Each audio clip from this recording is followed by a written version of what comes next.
Les amis, bonjour, soyez les bienvenus au petit déjeuner de Devenir pour agir. Merci de votre fidélité, j'espère que vous avez passé une agréable semaine et je suis très heureux aujourd'hui de recevoir un homme bienveillant, d'une délicatesse extrême et d'un amour pour le cinéma sans faille. En effet, j'ai l'honneur, le plaisir et le privilège de recevoir Richard Patry, président de la Fédération nationale du cinéma français et créateur de la société Nord-Ouest Cinéma, Noé Cinéma. Richard Patry, bonjour. Bonjour Emmanuel, Merci. Bonjour à toutes et à tous. Merci de me recevoir, merci beaucoup de m'accorder quelques minutes.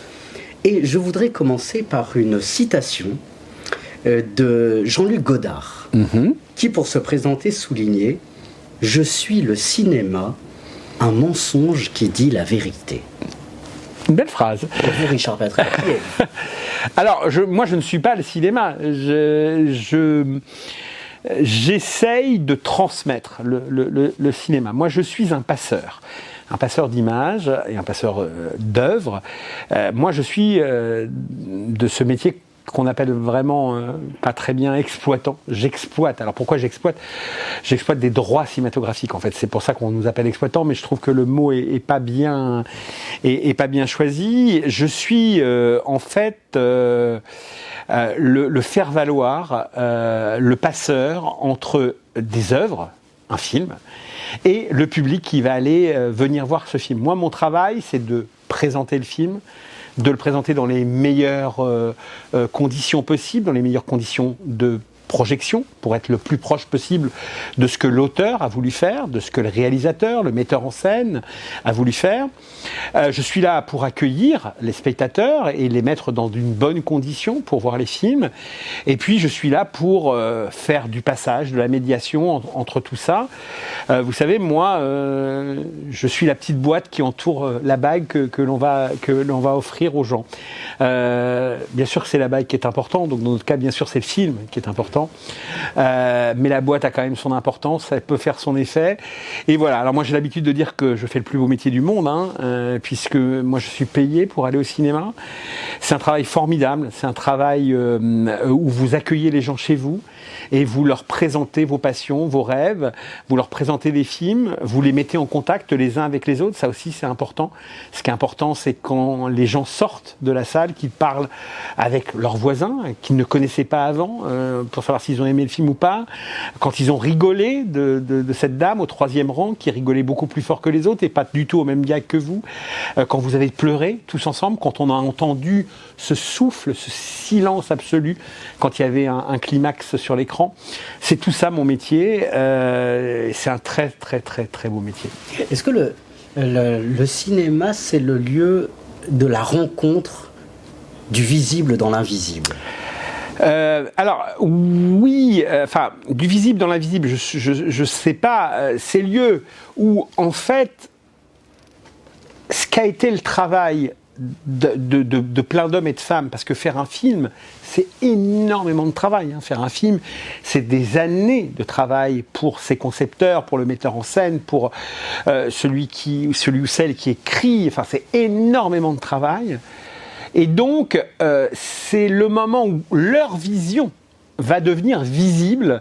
Voilà, on attend alors parlons de Godard, on attendait le prochain film de Godard et donc effectivement de façon tout à coup matérielle, il devenait visible ce prochain film. Donc c'est un lieu de la révélation. Ça c'est sûr que c'est un lieu de révélation où voilà, vous allez entrer avec des attentes.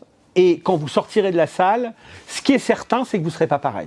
C'est-à-dire que vous aurez été confronté à cette œuvre, à cette, on va dire, à cette expérience collective. Et ce qui est certain, c'est que quand vous allez sortir de la salle, vous serez différent de quand vous êtes rentré. Alors nous, notre pari, c'est que quand vous sortez, vous alliez beaucoup mieux. C'est un peu le fondement même de notre métier. Quel que soit le film que vous voyez, que quand vous sortez, vous alliez mieux. D'abord parce que vous êtes déconnecté. Pendant un petit moment, et puis parce que vous avez vécu, et puis que vous avez choisi le film, la plupart du temps c'est quand même vous qui choisissez votre film, et que donc, alors après, est-ce que vous allez sortir enthousiaste, déçu, surpris, apeuré, joyeux ? Tout ça, c'est pas nous qui le maîtrisons, c'est votre rapport à vous avec ce qui s'est passé sur l'écran. Mais quoi qu'il en soit, quand vous allez sortir de chez nous, vous serez changé. Oui, parce que vous parlez des attentes des cinéphiles au cinéma. Finalement, pourquoi, selon vous, allons-nous au cinéma ? Alors, on va au cinéma pour plein de raisons et pour chacun d'entre nous a sa propre raison. Ça qui est beau. C'est-à-dire que d'abord, on va au cinéma parce qu'on y est allé petit, parce que c'est un peu d'ailleurs un des enjeux principaux actuellement de notre profession, c'est la formation des générations futures, alors que ces générations sont confrontées à l'image bien avant d'avoir découvert le cinéma. Bon, avant, vous aviez la télévision qui diffusait un peu les images, et même encore avant, il n'y avait même pas la télévision, donc le seul lieu où on voyait les images, c'était la salle de cinéma. Aujourd'hui, sur votre téléphone, sur votre PC, à la télévision, dans la rue, sur des panneaux d'affichage, il y a de l'image partout. Donc, quelque part, vous êtes confronté à l'expérience cinématographique, à la vision collective du cinéma, que si vos parents vous y emmènent ou que vos enseignants vous y emmènent. Donc, effectivement, quand on va au cinéma, on va voir un film, mais ce qui est hyper important, c'est qu'on se construit des souvenirs. C'est-à-dire que beaucoup de nos concitoyens ont des souvenirs très précis d'événements qui se sont passés dans la salle du cinéma. Moi, ça fait toujours beaucoup rire les gens quand je le dis, parce que je le dis souvent, la salle de cinéma reste dans beaucoup des cas le lieu du premier baiser. Alors pourquoi c'est le lieu du premier baiser ? Parce que c'est un lieu rassurant, la salle de cinéma, où vos parents vous laissez aller avec votre petit copain, votre petite copine. Et donc, c'est un lieu où vous allez commencer, adolescent, à construire votre vie sociale. C'est un lieu où vous allez aller avec des potes pour voir un film, pendant peut-être même que votre conjoint ou votre conjointe va aller voir un autre film avec lui ou elle-même, ses autres potes. Donc, c'est un lieu de construction sociale. C'est-à-dire qu'à la fois, c'est un lieu très individualiste, où vous venez vous confronter vous-même à une œuvre, mais c'est un lieu collectif, il y a beaucoup de monde autour de vous, des gens que vous connaissez, des gens que vous ne connaissez pas, et donc vous allez essayer de construire avec ces gens-là une histoire commune et des souvenirs en commun. Voilà. Vous allez vous rappeler de la salle dans laquelle vous avez vu tel film qui vous a marqué. Alors que les autres modes de vision ne laissent pas cette impression. Un film que vous avez vu à la télé, il va vous intéresser, je dis pas que c'est, mais il va pas vous créer, en plus du plaisir d'avoir vu ce film et de ce que vous allez apprendre en le voyant, il ne va pas vous créer ces souvenirs en plus, cette valeur ajoutée en fait que donne la salle de cinéma. Alors peut-on dire qu'une salle de cinéma, c'est une salle obscure qui met en lumière le monde ? Oui, bien sûr. C'est un peu comme ça qu'on se définit. C'est un espace clos, un espace déconnecté, c'est ce que je vous disais tout à l'heure, un espace déconnecté du monde, mais une fenêtre incroyable sur le monde. Il n'y a qu'à voir tous les prix qu'on a vus, et rien qu'à voir la saison qu'on vient de passer, l'année 2024, et en ne prenant que les films français pour peut-être pas trop en parler, on nous parle de L'Amour ouf, on nous parle de l'adaptation d'un des plus grands chefs-d'œuvre de la littérature française, Le Comte de Monte Cristo, on nous parle de colonies de vacances avec des enfants, enfin des adolescents handicapés. On nous parle de Souleymane, un sans-papier réfugié qui se bat désespérément pour avoir un statut de réfugié dans notre pays. On nous parle de paysans, avec Vindieux, de paysans qui galèrent leur vie et dont un jeune croit qu'il va s'en sortir en fabriquant du comté. Enfin, en fanfare, voilà, comment deux frères peuvent se retrouver ensemble. Enfin, voilà, le cinéma, il raconte le monde d'une façon exceptionnelle. Et puis, je ne vous parle pas des dizaines de documentaires qu'on a vus. Donc, c'est une fenêtre exceptionnelle sur le monde. Et là, on ne parlait que des films français. Si on ouvre aux films de toutes les nationalités, et effectivement, on voit, voilà, Les Graines du figuier sauvage, qui est un film franco-iranien. C'est un film fabuleux.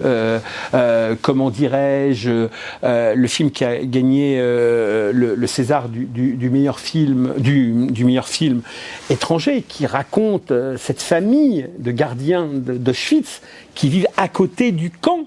Un monde idéal, une vie complètement, la zone d'intérêt, qui vivent une vie parfaite dans un petit pavillon avec une petite piscine, leurs enfants, etc.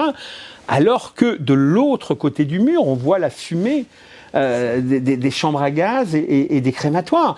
Donc voilà, quand vous voyez un film comme ça, eh bien sûr, on vous dit ouais. Quand vous regardez le début de la zone d'intérêt, vous vous dites ah ouais, on nous parle d'un temps révolu. Mais est-ce que le mur ne cache pas un monde en guerre dans lequel nous on ferme les yeux sur la bande de Gaza, en Ukraine? Et est-ce que ce film, il ne nous dit pas que nous, on est dans une zone d'intérêt, dans une petite zone de confort, il y a le mur qui nous protège un peu, et on n'a pas trop envie d'aller regarder derrière le mur ce qui se passe, hein. Alors oui, voilà, on écoute France Info, on a quelques infos, mais voilà, la zone d'intérêt, malgré que c'est un film qui parle de ce qui se passait dans les années 40 en Pologne, c'est un film qui parle de ce qui se passe aujourd'hui, à moins de 500 km de chez nous. Oui. Mais alors, vous prenez tous les exemples hyper intéressants. Je reviens sur un exemple, puisqu'il a été le meilleur acteur là, de la vie de Souleymane, là, ce réfugié sans papier qui vient d'être primé là, donc, au César il y a quelques jours. Ma question est la suivante, Richard Patry. Finalement, dans les films qui sont nommés et dont les prix sont annoncés après, n'y a-t-il pas une partie ou un regard politique quand même? Quelle est la part de politique dans le cinéma français? Alors, c'est une réponse difficile à vous donner parce que chaque film a sa réponse. C'est-à-dire que vous parlez de l'histoire de Souleymane. La part politique, elle est évidente. Elle est évidente qu'on a un réalisateur, là, dans le cas présent, qui dénonce la difficulté pour un réfugié politique clairement en danger dans son pays et qui vient essayer de vivre en France et de survivre en France, toutes les difficultés qu'il y a. Et donc, politiquement, bien sûr que le message du film, c'est ne croyez pas, chers concitoyens et chères concitoyennes, qu'il est aussi facile que ça d'obtenir la nationalité française. Voilà l'histoire d'un garçon, etc. C'est pas un film qui dénonce, c'est un film qui montre par l'exemple. Bon, voilà. Alors, assez facilement, Emmanuel, on pourrait parler du petit truc en plus. Vous allez me dire, est-ce qu'il y a de la politique dans un petit truc en plus? Oui. Dans cette comédie, un petit truc en plus, il y a il y a du politique. Voilà, la place des handicapés dans notre société, la différence entre nous, le regard des uns et des autres. Le petit truc en plus, pourquoi c'est un succès? Pas parce qu'on se moque des handicapés. Non, pas du tout. On se moque avec les handicapés. On se moque avec eux. Et donc, c'est un vrai film d'inclusion. Donc là aussi, en fait, d'une certaine façon, il y a un message politique. Alors, bien sûr, il est moins fort ou moins visible que dans l'histoire de Souleymane. Mais clairement, dans tous les films, vous pouvez avoir, à quelque niveau que ce soit, un message politique. Et alors, il y a un message politique, mais à travers tous les films, parce que vous êtes aussi membre du conseil d'administration là, au Festival de Cannes, vous avez des grandes responsabilités au Festival de Cannes. Ma question est la suivante, Richard Patry. Au nom du cinéma, peut-on tout montrer? Et quelles sont les limites? Alors, je vais vous dire, Emmanuel, sur le Festival de Cannes, j'ai pas de problème, puisque, oui, effectivement, je suis membre du conseil d'administration, mais je ne m'occupe en rien, et je n'ai même pas même pas un souffle de mots à dire. Le Festival de Cannes, il a un directeur artistique, un délégué général qui s'appelle Thierry Frémaux, et c'est Thierry qui construit l'intégralité de la programmation.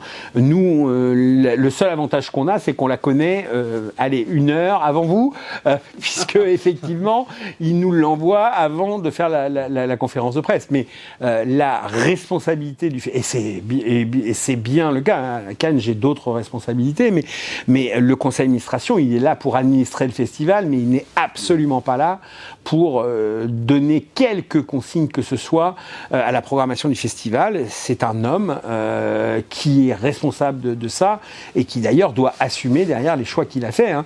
Et donc de cette façon-là, je n'ai absolument aucune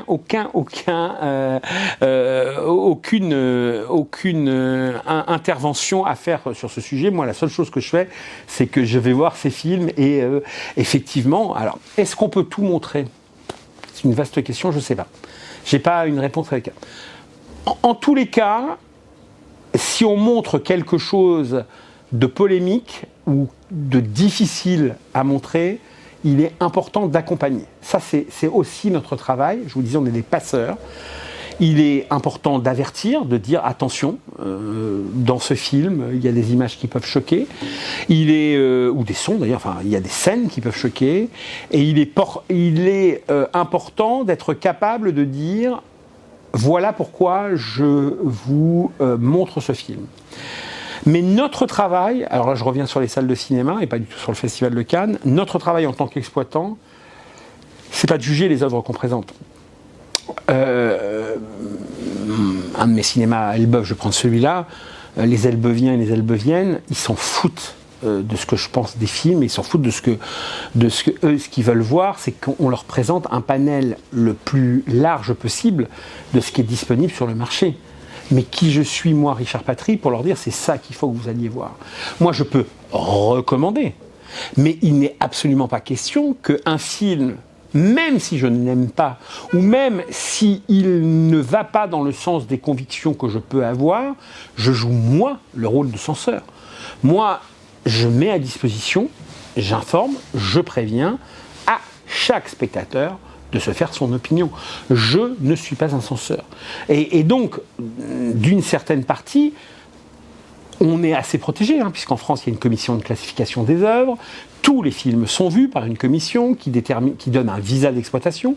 Ce visa, il peut très bien ne pas être donné si le film est trop problématique. Il y a de la classification. Le film est interdit aux moins de 18 ans, aux moins de 16 ans, aux moins de 12 ans, avec un avertissement, avec un texte qui peut aussi s'appliquer pour dire attention, certaines scènes, etc. Moi, je n'ai pas de rôle de censeur derrière ça. Moi, mon rôle, c'est de mettre à disposition l'information, de mettre à disposition le film, et derrière, c'est au public de s'emparer du film.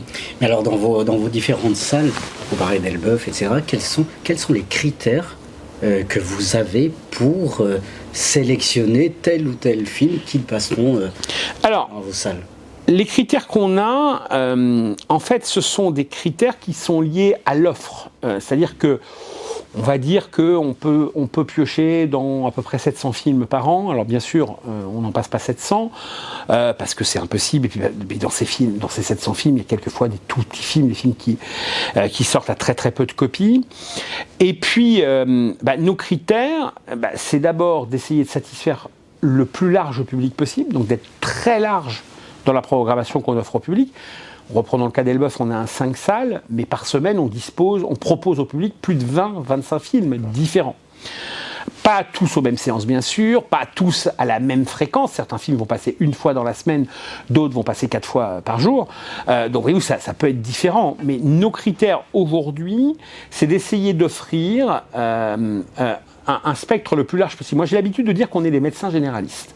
On soigne tous les bobos.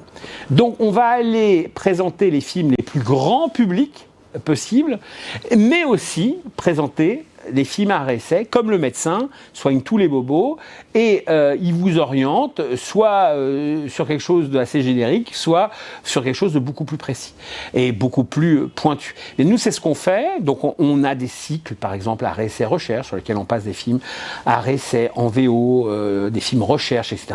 Et puis, on passe Les Tuches, Les Bodins, Capitaine America, etc., pour parler des films qui sont à l'affiche actuellement. Mon travail, c'est d'offrir le plus large panel possible et imaginable sur les films qui sont disponibles.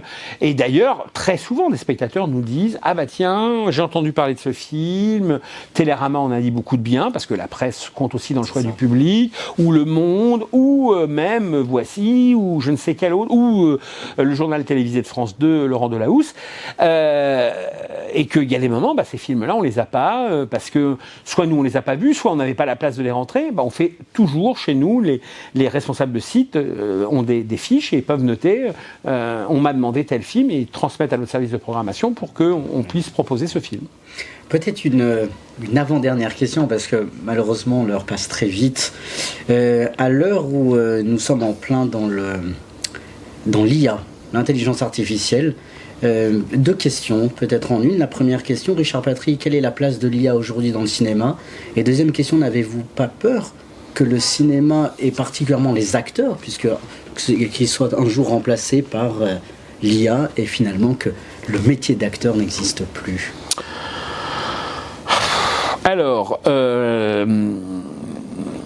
La place de l'IA aujourd'hui est assez faible, en fait, dans le cinéma actuellement. Il y a quelques utilisations d'IA pour générer des effets spéciaux encore plus fantastiques, mais aujourd'hui, à l'heure où je vous parle, cette place est très faible. C'est-à-dire qu'il n'y a par exemple aucun film aujourd'hui qui ait été présenté avec une partie entièrement conçue en intelligence artificielle. On parle beaucoup du doublage, sur les acteurs de doublage qui vont être remplacés par l'IA. Aujourd'hui, il n'y a pas d'acteurs de doublage qui ont été remplacés par l'IA. Bon. Il n'y a pas de film, à ma connaissance, ou alors on ne le sait pas, il n'y a pas de films qui sont le fruit d'un scénario intégralement généré par l'intelligence artificielle. Alors, la peur, oui, bien sûr, on a toujours peur de l'inconnu. Ça, de toute façon, c'est une réalité. Je veux dire, on peut pas dire, non, je peux pas dire même pas peur. Non, bien sûr qu'on a peur. On a peur, mais on a peur parce que, je viens de le dire, c'est de l'inconnu. Donc nous, on est en train d'essayer de comprendre ces outils, d'essayer de comprendre comment ils fonctionnent. Et de toute façon, moi je suis un peu plus vieux que vous, Emmanuel. J'ai vu la révolution Internet arriver avec l'arrivée d'Internet quand on n'avait pas de téléphone portable, il fallait aller dans les bibliothèques pour essayer de trouver un livre sur des sujets que vous vouliez, il n'y avait pas besoin de taper, etc. Je peux vous dire que quand le web est arrivé, on a eu peur. On ne savait pas, on ne connaissait pas, on a eu peur. Bon, mais la peur n'évite pas le danger, c'est une grande constance.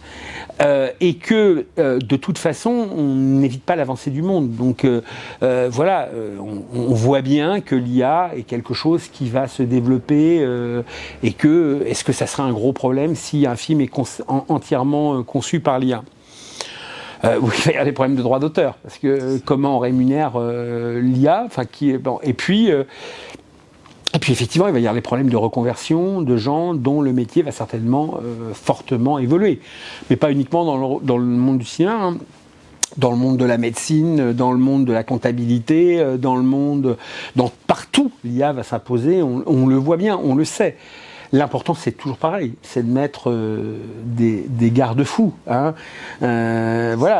Alors, vous savez, nos ancêtres avaient prévu l'IA. Si on prend Stanley Kubrick, 2001, l'Odyssée de l'espace, l'IA, elle existait, elle s'appelait HAL dans le film et elle débranchait l'humain.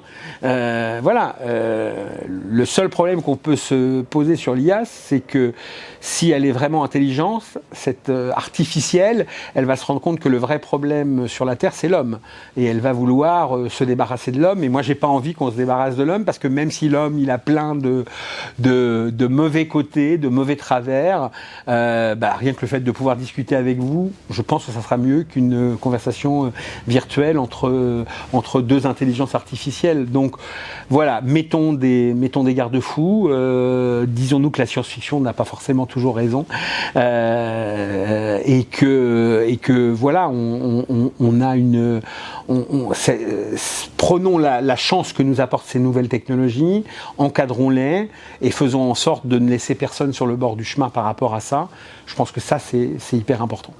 Dernière question courte, réponse courte. Richard Patry, êtes-vous heureux ? Alors moi, je suis un homme très heureux. Alors là, pour le coup, je vous l'ai dit tout à l'heure, Emmanuel, je fais le plus beau métier du monde. Je vois quasiment un film par jour, si ce n'est plus. Je rencontre des gens formidables tout le temps, parce que alors que moi j'ai absolument pas de vocation créatrice, j'ai toujours dit, moi, tout le monde me dit, mais t'as jamais eu envie de faire de film? Non, j'ai jamais eu envie de faire de film parce que je sais pas si j'aurais les capacités. Moi je suis toujours admiratif. Voilà, encore cette semaine, là, demain, après-demain, je reçois des réalisateurs, des réalisatrices, des acteurs, des actrices, des producteurs. Je trouve que c'est des gens qui sont bourrés de talent, qui savent nous faire rêver, qui savent sur des sujets formidables. Là, ce week-end, je reçois la réalisatrice d'un film qui s'appelle On ira, qui parle de la fin de vie. Hélène Vincent, qui veut aller en Belgique absolument avec ses enfants pour vivre ses derniers moments et qu'on l'aide à mourir. C'est une comédie. On peut rire de la mort. On peut rire de la mort et de l'euthanasie. Donc Voilà, c'est un film fabuleux avec une actrice fabuleuse, avec des comédiens fabuleux. Voilà, c'est un premier film, voilà, d'une jeune femme. Chapeau madame, et moi je suis ravi de la rencontrer, je suis ravi de défendre son film et je vais être ravi de passer 3 heures avec elle dimanche dans mes salles. Donc voilà, c'est un vrai bonheur, c'est un vrai plaisir. Merci infiniment de m'avoir reçu, Richard Patry, merci beaucoup et merci de continuer à nous transmettre cet amour du cinéma que vous avez tant. Merci beaucoup. Merci Emmanuel. Les amis, merci beaucoup de nous avoir suivis.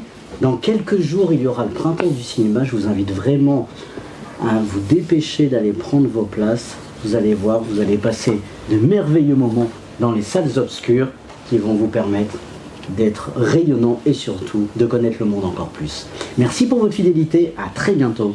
Ciao, ciao.